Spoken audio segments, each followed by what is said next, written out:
Hello दोस्तों, कैसे हैं आप लोग। स्वागत है आप सभी लोग का आप सभी के अपने चैनल सपोर्टिंग आप फार्मेसी में। दोस्तों, जैसे कि आप लोग जान रहे हैं बी फार्मेसी 6 सेमेस्टर वालों का फार्माकोलॉजी 3 का यूनिट फर्स्ट आप लोग का चल रहा है। तो आप लोग तो इतना जान ही रहे होंगे कि यूनिट फर्स्ट में आप लोग को टोटल 10 चैप्टर पढ़ने हैं और 10 चैप्टर में से आप लोग का यहाँ पे 2 चैप्टर हम लोग पढ़ चुके हैं, जो कि पहला चैप्टर है एंटी एस्थमेटिक ड्रग और दूसरा है drug use in the management of COPD।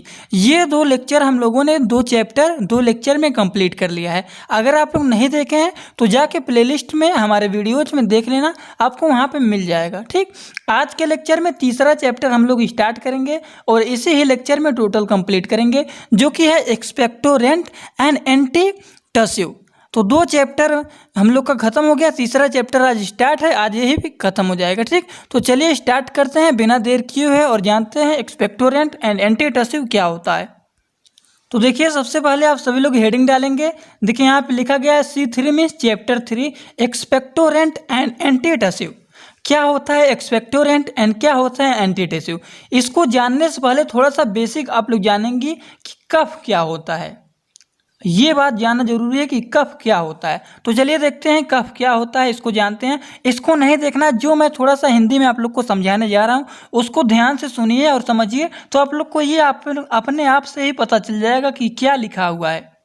तो कल वाले लेक्चर में जो मैं आप लोग को स्ट्रक्चर दिखाया था, वही स्ट्रक्चर के माध्यम से आप लोग को कफ के बारे में समझा दूंगा। तो चलिए स्ट्रक्चर देखते हैं पुराना वाला। तो इस स्ट्रक्चर को ध्यान से देखिए और मैं बताने जा रहा हूँ उसको सुनिए।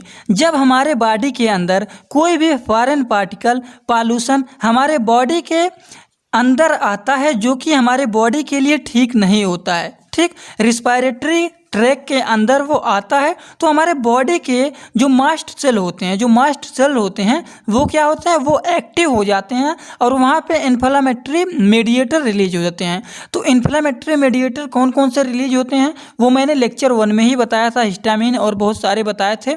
वो सब रिलीज करने लगते हैं, तो उसके साथ म्यूकस भी रिलीज होने लगता है। तो ब्रोंकाई से जो होते हैं म्यूकस गले को जाम करते हैं।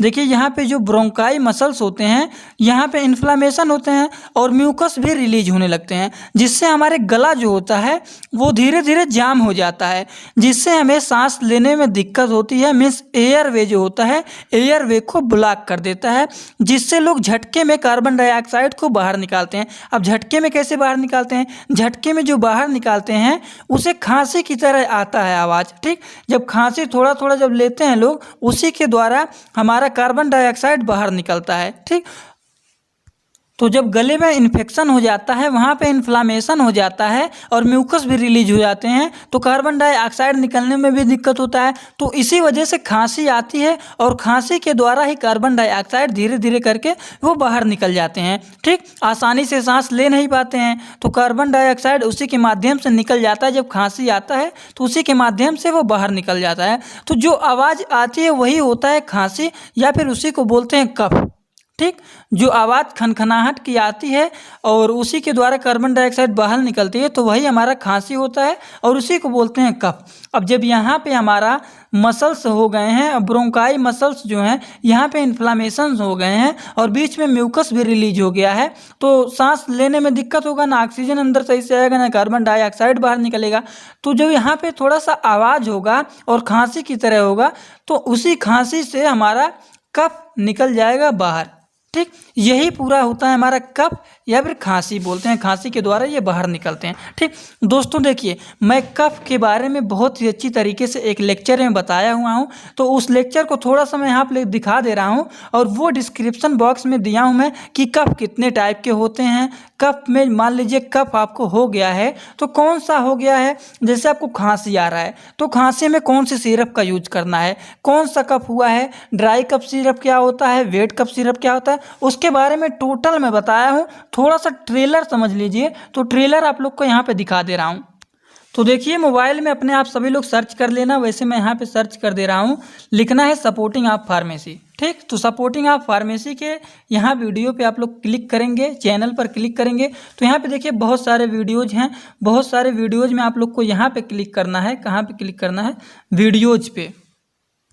ऊपर जो यहाँ पे दिख रहे हैं वीडियोज पे आप लोग क्लिक करके और ऐसे ध्यान से देखते हुए आएंगे, नहीं तो आपके वीडियो के डिस्क्रिप्शन में ही दे दूंगा, आप लोग को कहीं पे खोजना नहीं पड़ेगा, लेकिन वैसे भी आप लोग को आसानी से मिल जाएगा। जो कि देखिए यहाँ पे देखिए कफ सिरप के बारे में बहुत ही आसान तरीके से मैं और बहुत ही अच्छी बातें बताए हुए हैं। देखिए यहाँ पे मैं कफ सिरप के बारे में ही टोटल डिस्कस किया हूँ। ठीक, तो आप लोग ध्यान से बस इसको देख लेना। बात करने जा रहे हैं कफ सिरप के बारे में, तो आज हम लोग पूरा डिटेल जानेंगे कि कौन सा के लिए यूज किया जाता है और कौन सा कफ सिरप बलगम वाली खांसी के लिए यूज किया जाता है। तो आज हम लोग पूरा डिटेल जानेंगे, तो ध्यान से आप लोग पूरा एक एक पॉइंट देखिए। तो चलिए बात करते हैं। तो कफ सिरप जो हमारा होता है वो बेसिकली दो टाइप के होते हैं। एक होता है ड्राई कफ सिरप और दूसरा होता है हमारा वेट कफ सिरप। तो अब ड्राई कफ सिरप का मतलब क्या होता है? ड्राई कफ सिरप का मतलब होता है कि जो कि सूखी खांसी के लिए आप लोग यूज करते हैं। सूखी खांसी के लिए जो सिरप यूज किया जाता है।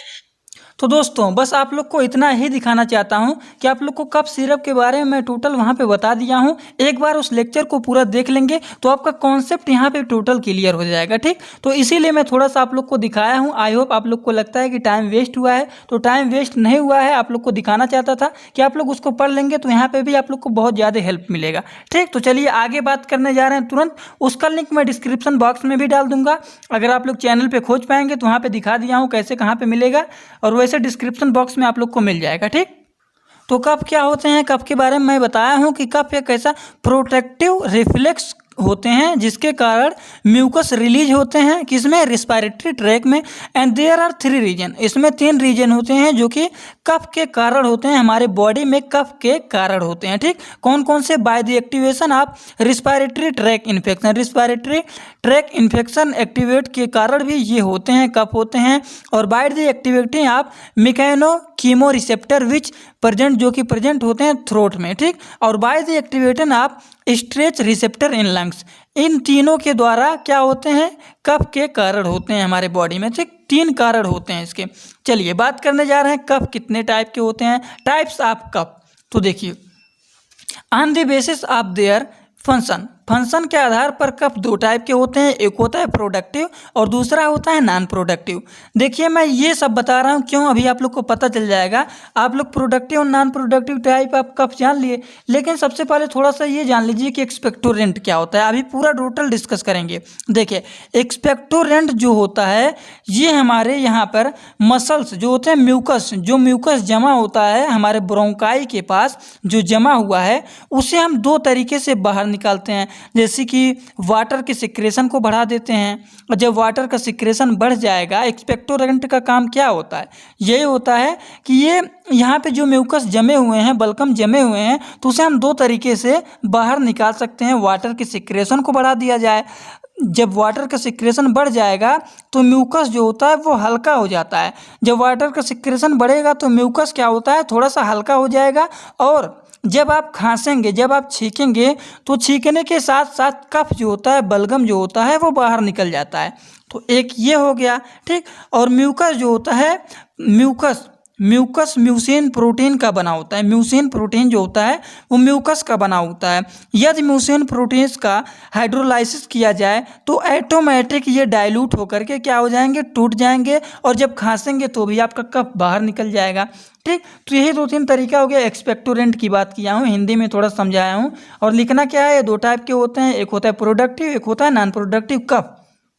प्रोडक्टिव क्या होते हैं? देखिए in this type of cup, इस टाइप के कप में म्यूकस जो होते हैं प्रोड्यूस होते हैं, और जो कि इसका कारण होता है कप, इसीलिए इसको हम लोग कहते हैं प्रोडक्टिव कप। और नॉन प्रोडक्टिव कप क्या होते हैं? In this type of cup, इस टाइप के कप में म्यूकस क्या होते हैं? प्रोड्यूस नहीं होते हैं, इसीलिए नॉन प्रोडक्टिव कप इसे कहते हैं। समझ गए होंगे, जिसमें कप प्रोड्यूस हो रहा है उसे प्रोडक्टिव कहते हैं, जिसमें कप प्रोड्यूस नहीं हो रहा है उसे नॉन प्रोडक्टिव कफ कहते हैं। ठीक, on the basis of duration cough is 2 type. Cough जो होते हैं वो 2 टाइप के होते हैं, एक होता है एक्यूट और दूसरा होता है क्रोनिक। एक्यूट क्या होता है? देखिए एक्यूट होता है, एक होता है क्रोनिक। यदि इफ दी कफ ड्यूरेशन, यदि कफ का ड्यूरेशन इज अबाउट 2 से 3 वीक तक रहता है, यदि कफ का ड्यूरेशन 2 से 3 वीक तक रहता है उसे हम लोग एक्यूट कफ कहते हैं। कारण कौन कौन से होते हैं? इन्फेक्शन के कारण भी हो सकता है, ठंडियों में भी हो जाता है, न्यूमोनिया के कारण भी हो जाता है और वूपिंग कफ भी होता है। तो यही 2-3-4 कारण हो गए इसके। और एक्यूट कफ वही होता है जो कि अगर 2 से 3 वीक तक आप लोग का कफ ये वाला रह गया तो उसे कहते हैं एक्यूट कफ। ठीक, चलिए आगे बात करने जा रहे हैं क्रोनिक कफ क्या होता है। अब क्रोनिक कफ क्या होता है? यदि कफ का ड्यूरेशन 3 वीक से अधिक दिन तक रहता है तो उसे हम लोग कहते हैं क्रोनिक कफ। कारण कौन कौन से हो सकते हैं? इन्वायरमेंटल फैक्टर के द्वारा हो सकता है, स्मोकिंग के कारण भी हो सकता है, लेरिचिटिस के कारण भी हो सकता है, पुल्मोनरी टीबी के कारण भी हो सकता है, एसी इनहिबिटर कारण भी हो सकते हैं। ये सब के द्वारा ये हो सकता है क्रोनिक कफ। ये तो इतनी बातें हो गए। अब हम लोग बात करने जा रहे हैं classification of drugs. Classification of drugs में जानेंगे कौन कौन से ड्रग्स हैं। अब हम लोग बात करने जा रहे हैं थोड़ा सा क्लासिफिकेशन ऑफ ड्रग्स की। तो क्लासिफिकेशन ऑफ ड्रग्स को देखिए तो इसमें सबसे पहला है फेरगी एलडी म्यूल सेंट। ठीक, इसमें क्या क्या हो सकते हैं ड्रग्स? एक हो गया हमारा लोजेंस, सिरप हो गए और लिक्विराइज हो गया एंड ग्लिसरीन हो गया। ये 2-3 हो गए इसके ड्रग्स। एक्सपेक्टोरेंट या फिर इसको हम लोग बोलते हैं म्यूकोकाइनेटिक। दोस्तों एक्सपेक्टोरेंट या फिर इसको म्यूकोकाइनेटिक्स कहते हैं। तो म्यूकोकाइनेटिक्स से ही आप लोग इसका पता लगा लेंगे कि म्यूकोकाइनेटिक्स क्या होता है। म्यूकोकाइनेटिक्स is derived from 2 word. म्यूकोकाइनेटिक 2 word से मिलकर बना है, एक हो गया म्यूको और दूसरा हो गया काइनेटिक। म्यूको मीन्स होता है म्यूकस और काइनेटिक्स मीन्स होता है move out mucus from the chest. Chest से हमारा जो होता है म्यूकस बाहर निकल जाए। म्यूकस मीन्स होता है बलगम जो होता है जमा होता है वो बाहर निकल जाए। देखिए मैं यहाँ पे इसको तोड़कर बताया हूँ, आगे बताऊँगा अभी, तो आप लोग थोड़ा सा वैसे यहाँ पे समझिए, आगे और डिटेल में बताऊँगा कि एक्सपेक्टोरेंट क्या होता है। सिक्रेशन इन्हेंसर होते हैं इसमें कि आई पोटेशियम आयोडाइड हो गया, पोटेशियम साइट्रेट हो गए, NH4Cl हो गए, टोलबुल्सम हो गए, वेस्का हो गया एंड म्यूकोलाइट। इसमें 2 होते हैं, सिक्रेशन इन्हेंसर एंड म्यूकोलाइट। तो इसमें देखिए प्रोमोनहेक्सिन हो गया, एम्ब्रोक्सोल हो गया, कार्बोक्सिन एंड एस्टिल क्रिस्टलिन हो गया। उसके बाद एंटीटसिव। एंटीटसिव क्या होता है? एंटीटसिव क्या होता है इसके बारे में भी जान लेते हैं। थोड़ा सा आप लोग यहाँ पे समझिए, इसके बारे में अभी ब्रीफ में जो बताऊँगा वो आप लोग जान लीजिए, थोड़ा समझ लीजिए, नहीं तो आप लोग कन्फ्यूज हो जाएंगे। अब देखिए एंटीटसिव होता क्या है समझिए। ये ऐसे ड्रग होते हैं जो कि ब्रेन से मिलने वाली म्यूकस की सूचना को ही ब्लॉक कर देते हैं। तो कितना भी ब्रोंकाई में इन्फेक्शन हो जाए, कितना भी इन्फेक्शन हो जाए, कितना भी इन्फ्लामेशन हो जाए, लेकिन म्यूकस को रिलीज नहीं कर पाएगा, क्योंकि एंटीटसिव ब्रेन के रिसेप्टर हैं जिसे कफ सेंटर कहते हैं। कफ सेंटर जिसे कहा जाता है, सिंपल मतलब समझ लीजिए, ये ब्रेन के कफ सेंटर को सप्रेस कर देते हैं जिससे बलगम म्यूकस बाहर ना निकले। ठीक, समझ गए एंटीटसिव क्या होता है।